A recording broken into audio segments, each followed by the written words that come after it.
High, good morning everybody and welcome back to my channel. जसं तुम्ही बघता की आम्ही इथे सकाळी 6:30 वाजता आंबोलीतील आमच्या रेस्ट हाऊसवर आम्ही पोचलेलो आहोत आणि थोडं रात्रीचं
नसतो चहा नाश्ता आमचा करून झालेला आहे. तर आता चहा आलेला आहे आपल्याकडे. बघूया चहा टेस्ट करून कसा. कोकणातला आंबोलीमधील दुधाचा चहा आणि हा इथे आमचा कोरा चहा जो संपलेला आहे.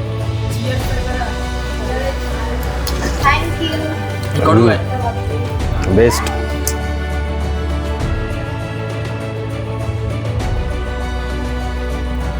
रात्रीच्या लांबलचक प्रवासाने थकून गेलेली आमची चिल्ली पिल्ली थोड्याशा विश्रांतीने आणि धबधब्याच्या ओढीने ताजीतवानी झाली होती आणि कधी एकदा आम्ही धबधब्यासाठी निघतोय याकडे डोळे लावून बसली होती.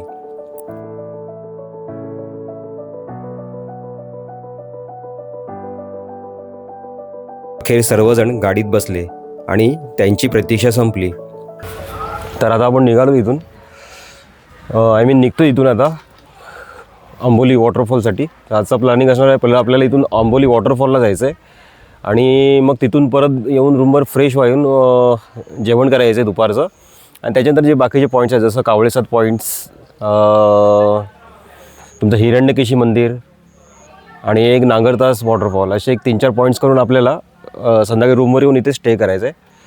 आणि मग उद्या सकाळी इथून आपल्याला निघायचं आहे मार्लेश्वर आणि गणपतीपुळेसाठी.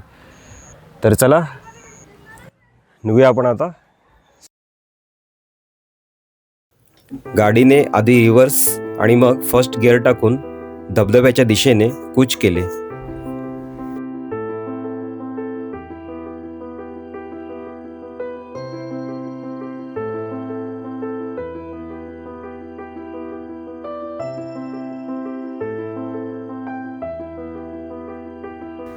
सर्वजण धबधब्याच्या ओढीने एक वेगळ्याच उत्साहात होते.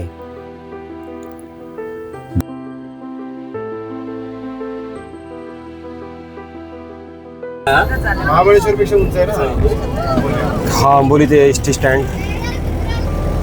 अगर तुम्ही बाय ट्रेन येत असाल तर तुम्ही सावंतवाडीपर्यंत रेल्वेने येऊ शकता आणि सावंतवाडीवरून तुम्हाला कोल्हापूर आणि बेळगावला जाणाऱ्या ज्या एस.टी. बसेस आहेत MSRTCच्या, त्याच्याने तुम्ही आंबोलीला येऊ शकता.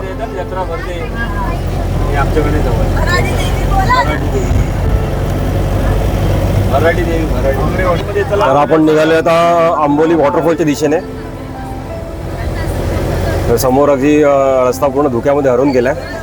हे बघा,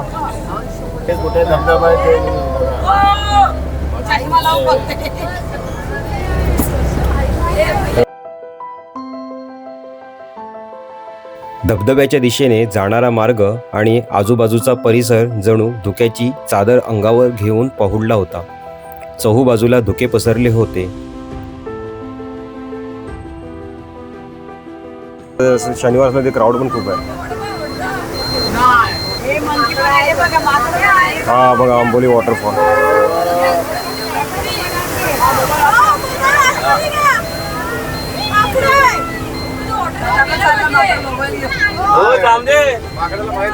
इथे माकड वगैरे दोन दिसत आहेत.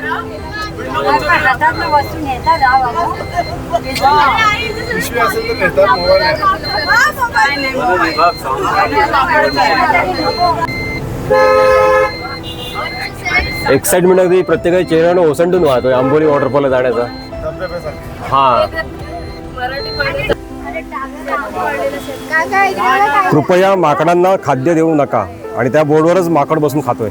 अरे वा वा. तर आपण आता इथे उतरलोय. ही गाडी आपली इथे. आपले ड्रायव्हर बघा उतरले.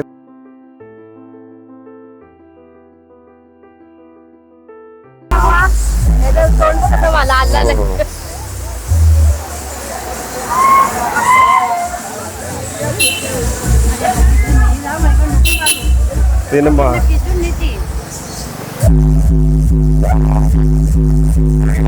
हा बघा एक धबधबा.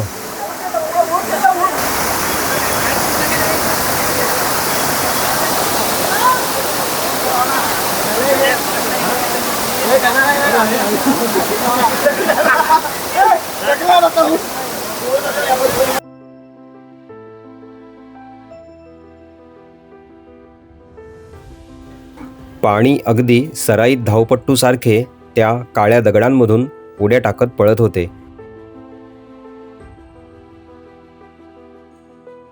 उंचावरून कोसळणारा तो पाण्याचा फेसाळणारा प्रवाह आमच्या अंगावर पाण्याचे तुषार उडून जणू मायेची पाखर घालत होता.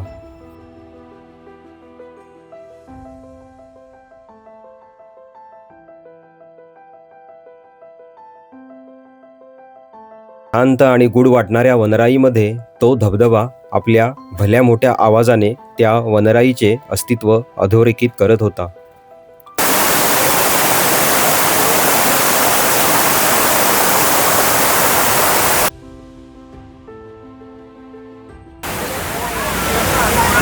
आता आपण मेन वॉटरफॉलला आलो. मेन वॉटरफॉल बघूया कसा आहे इकडे. मोठ्या धबधब्याजवळ आलो आणि आमचा उत्साह आता द्विगुणित झाला होता.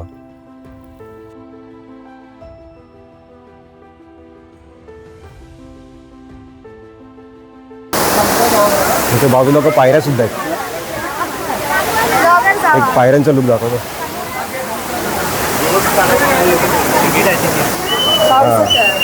इथे आधी पहिले अशी तिकीट काढावी लागते.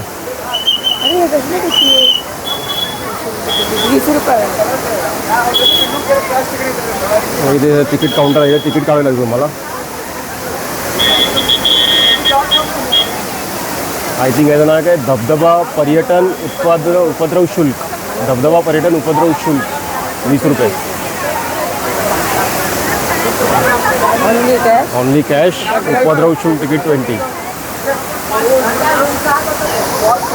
ही आपली मंडळी सगळी ज्याला धबधबा जाण्यासाठी एकदम एक्सायटेड झालेत.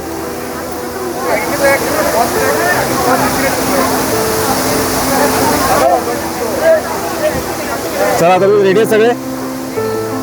गणपती बाप्पा मंगल मूर्ती. चला.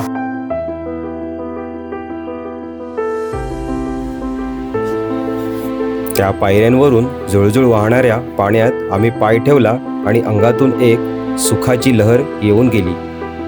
त्या थंड पाण्याने शरीर थरथरले, पण मन मात्र कमालीचे सुखावले होते.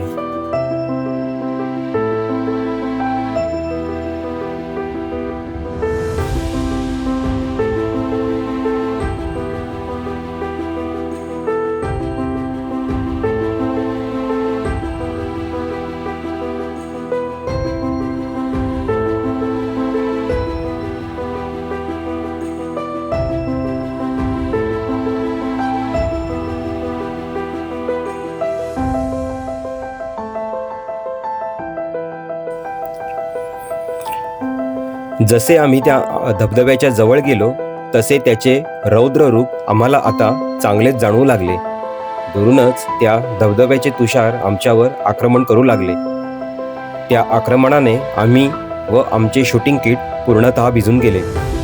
त्यामुळे आम्ही अजून जोखीम न घेता शूटिंग थोडक्यात आटोपले.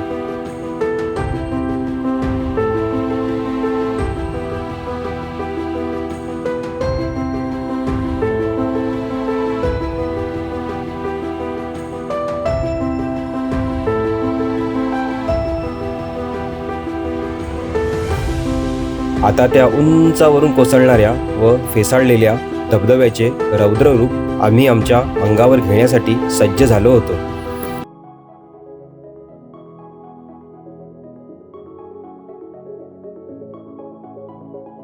आम्ही खूप वेळ त्या धबधब्याखाली मनसोक्त न्हावून घेतले आणि खाली उतरलो.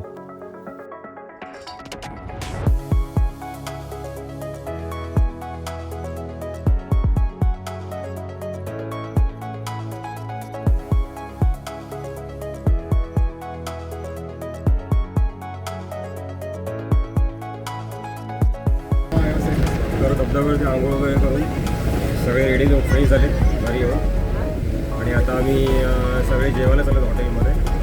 जेवून झाल्यानंतर मग ते जवळचे 2 पॉईंट, एक नागरदास वॉटरफॉल आणि हिरण्यकेशी मंदिर आणि कावळेसात पॉईंट, असे 3 पॉईंट करायचा विचार आहे. तर बघूया वेळेनुसार कसं नियोजन होतं ते. आपण आलो आता इकडे हॉटेल मोलवनमध्ये जेवणासाठी. खूप भूक लागली होती. सो सगळं एकाकडे पहिला जेवून घेऊया आणि मग आपण जाऊया पॉईंट बघायला. सो आता जेवणही सगळे वाट बघत आहेत. कधी जेवण आम्ही कधी त्यावर सुटून पडतो.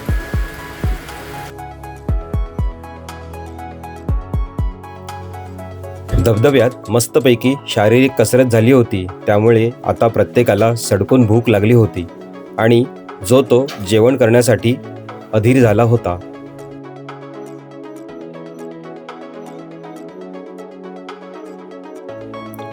अखेर जेवण येताच सर्वजण जेवणावर तुटून पडले. जेवण तसे साधे शाकाहारीच होते, पण खूप चविष्ट होते. सर्वांनी जेवणावर यथेच्छ ताव मारला.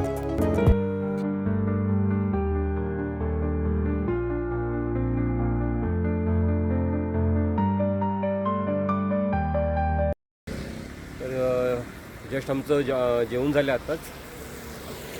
आणि आता आम्ही जाणार आहोत नांगरदास धबधब्याला. तर तो इथे तुम्ही बघू शकता की आणि हा रस्ता जातो आहे आपला आजरा कोल्हापूरच्या दिशेने. म्हणजे इथून 2 फाटे फुटतात. एक रस्ता जातो आहे कर्नाटक बँगलोर आणि एक रस्ता जातो आहे आजरा कोल्हापूरच्या दिशेने. आणि हा आपला आंबोली सावंतवाडीच्या दिशेने. तर हा इथं मेन फाटा फुटला आहे.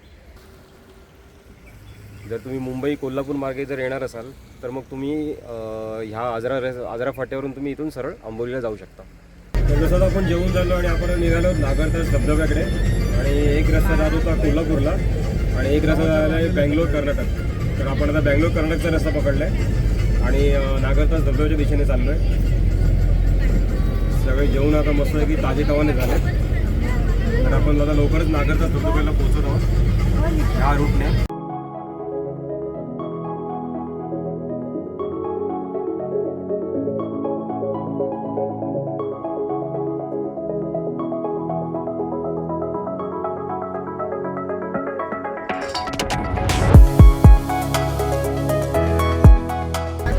जंगल एकदम घनदाट असल्यामुळे हा पूर्ण जंगलपट्टा असल्यामुळे इथे वन्य प्राण्यांचा सहवास असतो. त्याच्यामुळे इथे गाडी चालवताना थोडं सांभाळून गाडी चालवली पडते गाडी.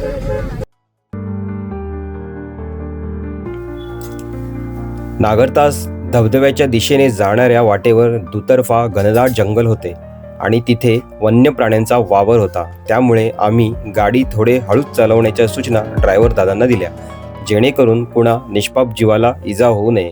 त्याला सुद्धा तितकाच जगण्याचा अधिकार आहे.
वाह वाह रायगड आता चढले तर काय आई रायगड चढली आहे तर हे तर काहीच नाही.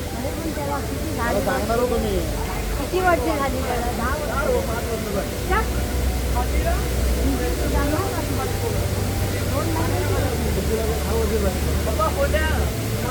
तरी पण तेव्हा तू 70 वर्षाची होती साई.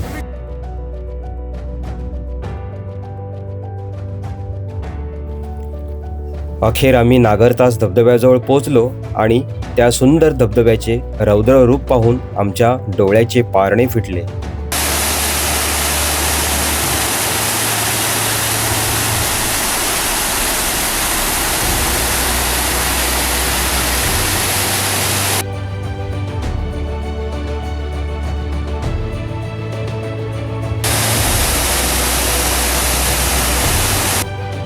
तो महाकाय होता, रौद्र होता, त्याचा आवाजही प्रचंड होता, पण तो एक सुंदर निसर्ग होता.